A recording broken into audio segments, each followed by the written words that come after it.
So, I just took a shower, washed away the nastiness from the raping from 2 nights ago here at Cabin 12 at the Best Friends Animal Sanctuary. Hey, sweetheart. Miho's gonna cuddle up here. Beat us down there. It was really potent in here. She was dropping some really nasty shit. But I thought, you know what I thought I'd do right now? Is I'd talk about her. Who I believe her to be. Based on my, what she does to me and seeing her and stuff like that. So the first time I saw her was at the Manoa Mart in Manoa in Honolulu, Hawaii. And she gave herself away by being all smirky and evil. But what was interesting is I went in there to buy a pack of smokes. And I mean, I've known those people for decades now, but they weren't helpful, sadly. And I had just bought my pack of smokes and hadn't even noticed anybody else really in the store. And I was walking out, and something just made me turn. Two things, actually. Was that she ordered a pack of smokes, American Spirit Yellow, and I smoked, at that point, American Spirit Gold. And it's not a common cigarette, but that wouldn't normally make me turn. It was just this feeling. It was just this weird, yucky, like something bad's there feeling, and I needed to turn around. And I turned around, and there she was, standing there, and she had long brown hair that, when I have good days, my hair looked similar to that. She had nice hair. I don't know if she cut her hair to look like mine or not. Probably real ugly old face of, like, the drug addict, homeless thing, and super tiny for like a grown woman, like the body of a child, wearing super baggy clothes. And she kind of like half turned and was like, and didn't look me in the eye. And I just knew who she was. I knew she was the crazy bitch that was crawling around my attic. I knew she was the one that when I was walking up with the dogs coming back from the beach one day, and beach always made my hair look even nicer because the curls and this, the salt water and everything. And Brian Cam next door, like, was like, hey, and I was like, we seriously hate each other. Like, you're the guy that I said to you, 11 years ago, I know you know who killed my dogs, and you laughed and said, prove it. So, no, we're not friends, and you're not going to be like, hey, And it took him a couple seconds to comprehend that I wasn't her. And then because the look on my face was obviously not, oh yeah, I'm the manipulative little girl that says whatever you need me to say, so you will do what I want. I'm like the real fucking bitch that'll tell you what the fuck you are. Ooh, that was right in my eyeball. And so I knew right then that she looked enough like me that even Brian Cam would be fooled. It was disturbing to think that also I was with my dog. So had she taken my dogs out before and stuff like that? But I knew then and there that she looked enough like me that, like, even a guy that's helping her to fucking have me be gang raped and sodomized in my own home and drugging me for no fucking reason. Like, we didn't like each other, but I never did shit to him and his, I was a good neighbor. I was, in general, pretty fucking quiet. Except for when I played music, when I worked out, or when I cleaned, or when I was doing remodeling on my own house, like painting, pulling up carpet, putting down floors, whatever. Building a fence. Anyhow, and then I saw her again, and that was in Eugene, Oregon, and she was by my bus, and I was super out of it, having been drugged and everything, but her and all her crack whore friends were down there, all the drug addicts, homeless drug addict, weird fucking people that we all know now, that we see around them. And that was also the moment that I realized that she's probably originally from this area, like not where I am now, but that area is the Pacific Northwest, because she just seemed to have a big base of people there. And it just made me think she's probably from here, or has some that she's lived here for an extended period of time at some point in her life. And then I saw her again up at Powell Butte Park in a black BMW driven by a meth head looking, whacked out white man. And the car had like splattered white paint on it and no plates. And they were being followed by their bodyguards, apparently, these two gang member black dudes, neither of which fit in at Powell Butte Park. Period. Yeah,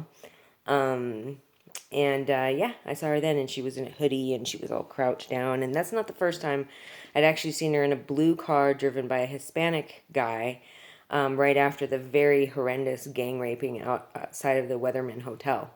After that happened, I went to a park to take my dogs out because they were just so fucked up, like so wigged out. They wouldn't even go outside of the RV to go to the bathroom when I first came to.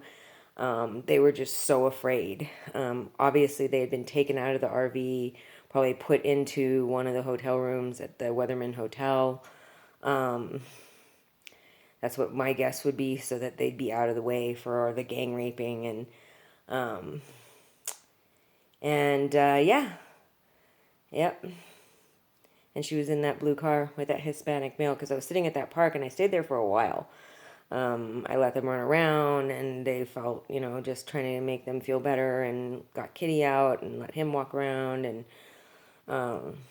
just sort of cleaned, I remember, and just trying to figure out what to do. I was in an enormous amount of pain and mentally like blah, and drugged, and and then this guy, they had a couple people come through, but this guy pulled up, a Hispanic male in a blue kind of sporty looking coupe, sort of stupid looking car. And I had seen that car following me around repeatedly for weeks. And I just knew she was in there because he was talking to somebody in the back seat, and it made no sense because there was nobody in the front seat, and I just got a feeling that she was in there, and she probably was, because those times where she gets the whole gang raping thing, and it just probably just boosted her up so much to be the queen of this event, where they were all staying at the Weatherman Hotel and then coming out to gang rape me in my RV right in front. And because when I went back that night to make the police report, I actually went to the Weatherman Hotel and sat in the parking lot thinking, this is where I'm going to call the cops and have them come so I can explain to them where I was and blah, blah, blah. Because of COVID, that's not, but no, actually, that's not why. It's because they all started just flooding the parking lot and surrounding me. And this little fucking gangster wannabe bitch came, and she came walking around. She was like with her pants hanging down low, and some little girl who can't decide if she's a lesbian or not. And she had the gall to fucking say something to me. And I was looking at her thinking, I should shoot you in the fucking face. Like, you think you're so badass, and like with her, yeah, it would be a fight. If it was just me and her, it would be a fight. But no guarantees that you're going to win, You think. But anyhow, then I left and just went to the police station to make the police report instead, because I called them and said, I'm being fucking surrounded here, like, you guys can come, and they're here, and blah, blah, blah. And they just piled into the parking lot, like one after another, one after another, one after another. And, no hiding it, no nothing. Like, it was like, what the fuck? Like, this is really the world that, So back to crack whore. And that's just the name I call her because she looks like a crack whore. So right now she's up there. So let's talk about her. Let's talk about who I believe her to be. Now, the fact that she rapes, sodomizes, sex traffics me, tortures my body, that would lead me to believe that this was her life. This is how she grew up. She obviously has an extreme hatred for women. I would say that she had a very bad mom, and that probably trafficked her for drugs or something like that. She was definitely repeatedly raped and sodomized as a kid. I would guess she was the kind of kid that, like, she was just never a nice person. This is what I would say. She was never a nice person. Like, probably when she was a kid, she tortured other kids. Maybe, if there was a kid that had Down syndrome at the school, she would be the one that would be, like, torturing somebody that was weaker than her. Because she's so tiny that that's a disadvantage in life sometimes. I'm a small person. People seem to think that, but she's way smaller than me. About 85 pounds, I'd say. About 4'10". I'm 5'2". Right now I probably weigh between 110 and 115, I would guess. Yeah, we're not really that similar. It was just the hair thing. And from far away, everyone always thinks I'm so tiny and blah, blah, blah. Even when I gain weight, they just have that sort of impression in their head. And I never get super fat. But yeah, so she would have been that kid, that was just super cruel and mean to other kids. I'm sure she has a record on her. I'm sure she spent time in foster care or in the system somehow. Probably has an arrest record. And then Hawaiian Syndicate / Sovereignty literally picked this chick off the fucking streets of Waikiki, or not Waikiki, of Hawaii. I don't know where she was living. But because of the stench, and we all know that stench of homeless person, where it's just unwashed person, unwashed clothes, that sort of decay smell. That's what I kept, like, I was smelling that in my bed, on my sheets, on my clothes, finding clothes that had been clean and folded in my fucking drawer, like in the fucking laundry basket, and like that stench of her. The attic space smelled like that. She just stinks, She really has this, like, and that's a sign of her mental state, that she doesn't want to bathe, because she did take a shower sometimes in my shower, or someone did. Maybe the people who were raping me, I don't know. Oh, let me not forget her little friend. They recruited this girl named Jessica Tran, who lives a couple houses down on Alani Drive in Honolulu, Hawaii. And she's always been this. She does have a diagnosed, most likely, mental illness. She was given that house by her grandmother. She didn't work. Supposedly she was in school, but I'm guessing that was a struggle for her. Because mentally there was obviously something wrong with her. And the people across the street, this haole guy and Asian woman that were straight people, kind of looked out for her. I think the family probably asked, them to sort of keep an eye on her, or just sort of insinuated that. But yeah, she lived in this house all by herself, and when I got back to Hawaii, every time, as soon as my tenants moved out and I was there on a regular basis while the construction was being done, that ended up, the guy totally fucked me over. But not totally, partially fucked me over, I'll be honest. But she would be at my fucking house. Like, and she lived a couple houses down, but she'd always be standing out by my mailbox, or right out in front of my house, or right across the street from my house. And she would be there, or down on the corner where I'd drive up.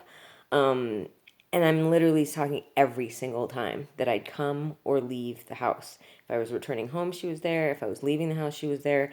She was the lookout. And they used her. And I believe she is the one that participated with this insane crack whore bitch who's a haole girl. She may be mixed, I don't know, with maybe Native American, I'm not sure.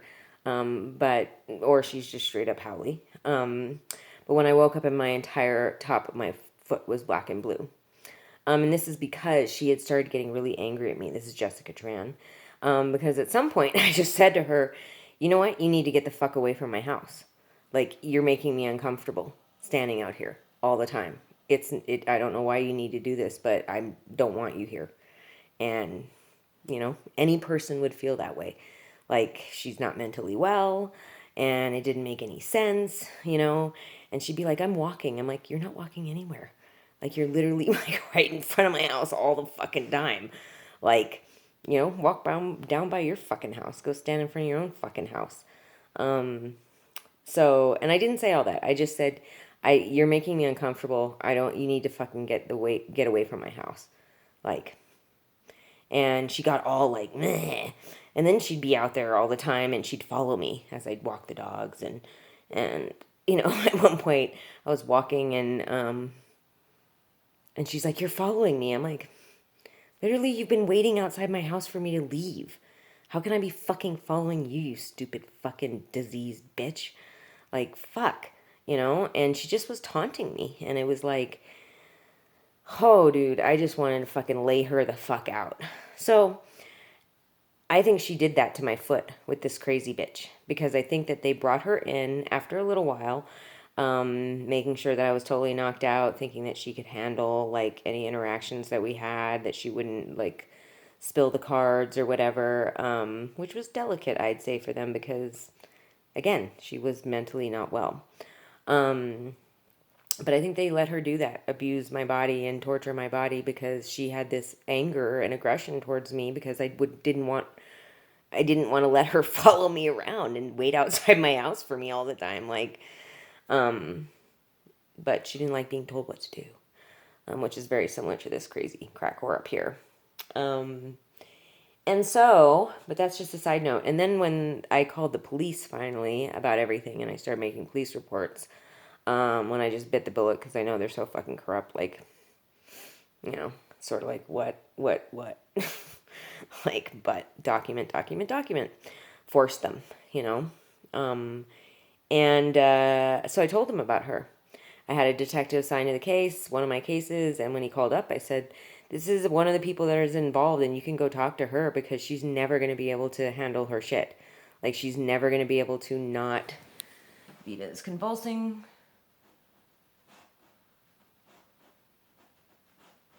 Are you fucking kidding me? Vita, wake up. Vita, wake up. Vita, wake up. Vita.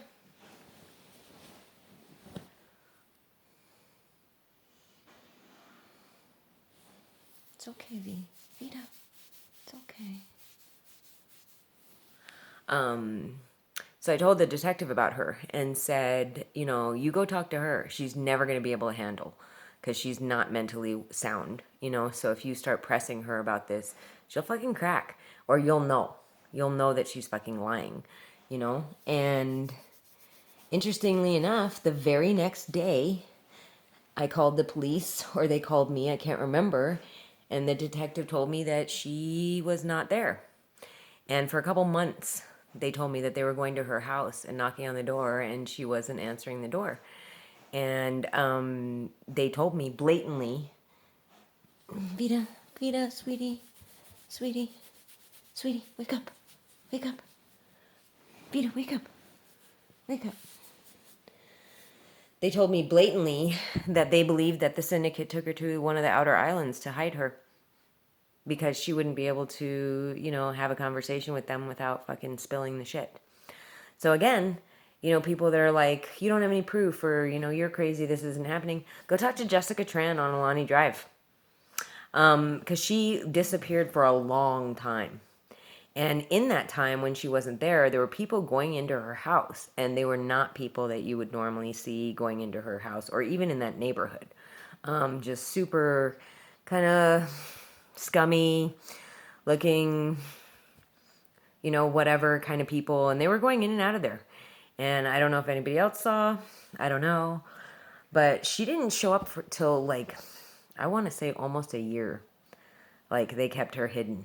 Like maybe 9 months at least, They kept her out of there.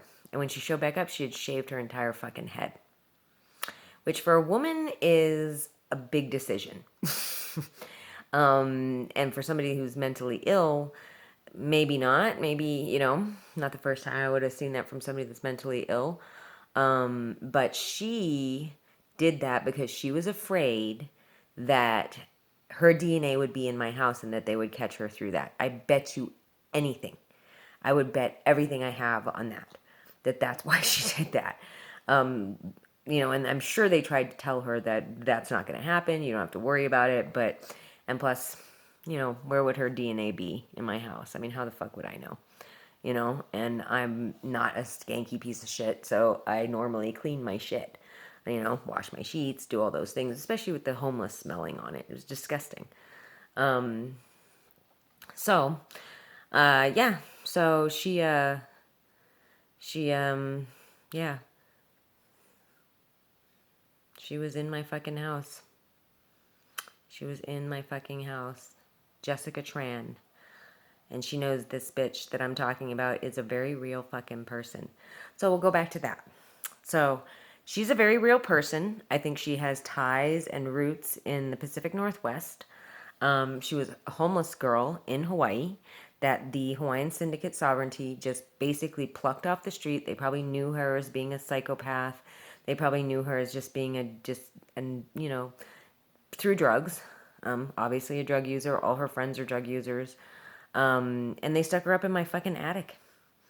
Because they wanted to be able... First, they probably used her because she looked so similar enough to me that she could be coming in and out of the house, and the neighbors across the street would possibly think that that was me.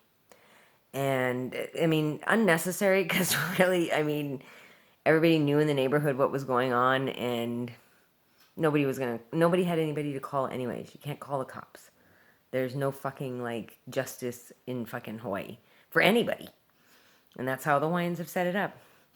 So yeah. And then at some point when I started realizing that they were coming into my house every time I was leaving the house, whether my animals were there or not, that's when I started having my family come and be there. And that's when they decided to start coming in at night.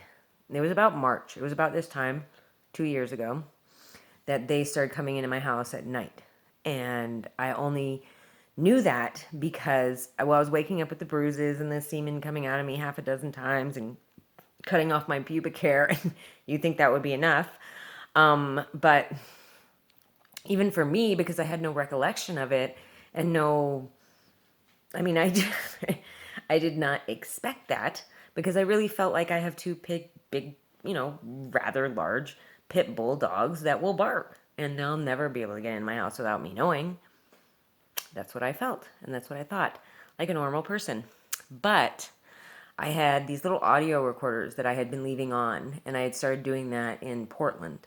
And I had caught a woman, the Vagos lady from next door with the long red hair that, again, I think they were trying to get somebody to look like me, similar enough. So if somebody saw at a glance somebody that they might think that was me, whatever. And I caught them on these little audio recorders. I had accidentally, they were in my fanny pack or in my backpack, and I had left it on by accident, actually, or flipped it on by accident. And the next day I noticed that it was on, and I was like, huh, and I checked it, and I was like, wow, it went on all night. And I thought, I'm just going to listen out of curiosity, really. Even with all that stuff already happened. Unlike what people want to think, that I'm crazy and want to believe this crazy story. No. I think you'd be really surprised if you're in this position and being victimized, how much you do not want to believe that these things are happening. So you fight that reality. And I did. I fought the reality of the situation way more than people would ever believe. And so I listened, and there they were, inside my fucking house. This bitch that's now up here, and this woman who's in cabin 11 named Jan, at least that's what she told me her name was, that's driving that white SUV that has the California plates. Yeah. So, but let's talk about her psychopathy. So she was obviously born and raised in some horrible environment. I'm sure she has some sort of history. I'm sure she's been forced into either drug stuff or foster care or whatever at some point. Obviously she was severely abused. Maybe she was one of those kids that grew up in like a dog cage or something. I'm guessing her mom pimped her out for fucking drugs. She's just one of these people that got fucked by society because nobody gave a fuck. She was born to parents who didn't give a fuck about her. And then she had nobody else that gave a fuck about her too. And what I find interesting about her is that now she's helping the very same people that literally made her into the demon bitch thing that she is. Like, she didn't have the ability, she had no inner capacity to change her course or direction in life. She also doesn't have the capability to acknowledge to herself or recognize that the people that made her into this disgusting, nasty piece of shit thing that she is, that made her like this, are the ones that she's helping now to terrorize and stalk and do all this shit to me. She thinks she's big time. I think she very much mirrors the guy that started this whole thing, that lived at Mark and Nathalie Walker's house in Kool-Aid Track, that used this whole thing with me to become bigger in the drug trafficking, sovereignty, whatever community, basically on the backs of my my suffering, because I really didn't mean much of anything. And I think she's doing the same thing. Like, she was literally just a homeless person that was probably a psycho, drug user, known as being just not a nice, probably cruel and weird, and, you know. But they picked her because, a couple of reasons, right? She was small. She kind of looked like me enough. But also because she had such little self-respect for herself that she would literally go crawl up into my attic and stay there for hours. And even on the days that I caught her and I could smell her pooping up there, or smell the smell of poop coming from up there, she'd still crawl back in there when she got out. It's such little self-respect that you have for yourself to do these things. You know, she's acting like she's this hardcore bitch, that she's giving away my vagina, sex trafficking me. But most sex traffickers, women sex traffickers, are driving around in nice cars. They're getting their hair done. They're getting their nails done. Like, they're the top bitches because they're farming out all the other ones, you know? But that's not her. See? And they had to pick someone that nobody would give a fuck if she disappeared. You know, because she's now followed me to all these different states, right? And you know what that tells me? Is that there's nobody in her life that really gives a fuck. You know, that's like, where is she? You know? No. They've all moved on. They're all doing drugs. They're probably thinking, wow, that bitch was crazy. She did all that crazy shit. But, you know, they're not pining for her. They're not missing her. There's nobody waiting for her phone call. Except for maybe Tamer in Los Angeles, who totally fell for her. Ugh, gross. I mean, they really were meant to be together, but she loves my vagina more than she loved Tamer. So, she's a very real person. She has a very real history. I'm sure at some point she had a birth certificate or something, or she was born. She has a history of being in the Pacific Northwest. Not sure if that's where she was born. But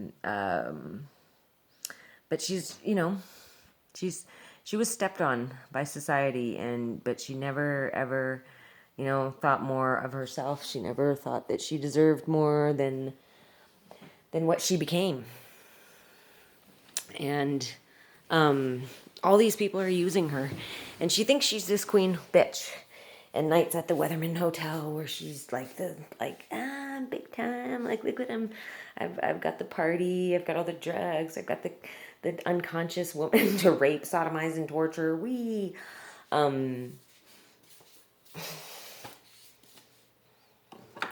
Yeah.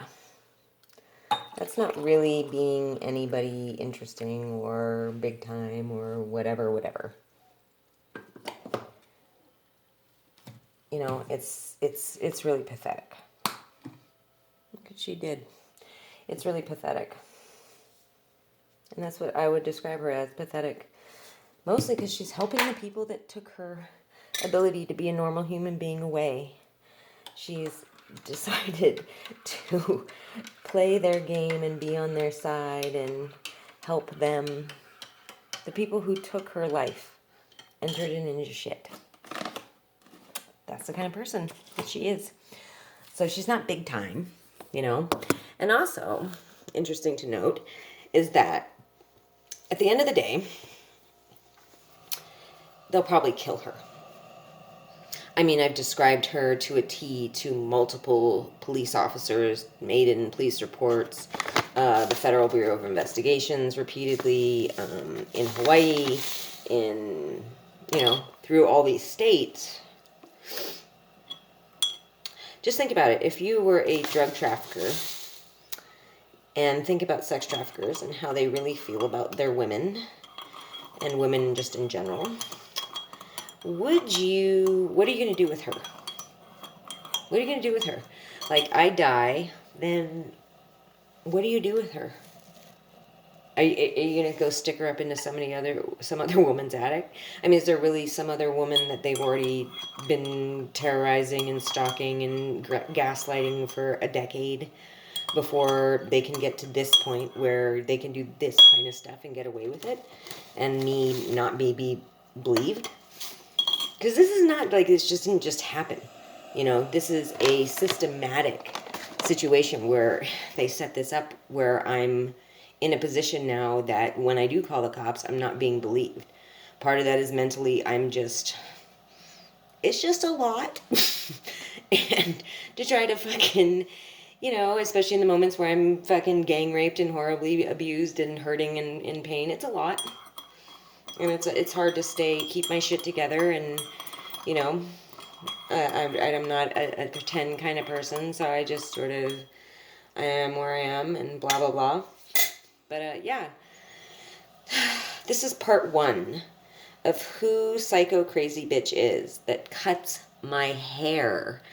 In fact, I will show you, well, maybe when I get back, I'll show you how she's cut my armpit hair.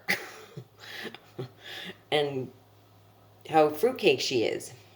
But yeah, let's end it on the fact that I personally believe that the moment that I die, which could happen by my hand, could happen by somebody else's hand, could happen tonight if they accomplish drugging me and I have a heart attack and the drugs they have don't revive me because my heart's just done. You know, they'll kill her. That's what I think. I could be wrong. I could be. But she has no purpose then at that point.